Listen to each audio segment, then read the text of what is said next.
代志情，要来讲南投第一是世界芳。南投观农会甲中国的杭州、宁波、梧州三大城市的通路商签约合作，头一批7000斤的茶已经装柜，准备要销到中国。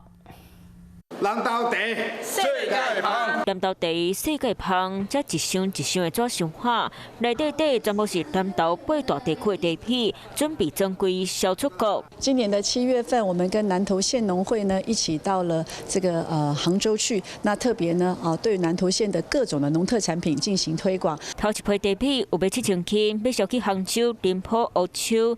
南投观农会特别举办记者会，宣布这个好消息。馆长可惜话讲。 茶米装柜是一个开始，未来卖小说将馆内各农特产卖出去。现阶段我们一些青农跟随这个的活动，一直在展摊，那把我们的农产品都卖得出去。南投除了茶米，各行的农特产不拢正了得，品质一流品，加上分化通好，和农民卖茶米成就是哪来哪好。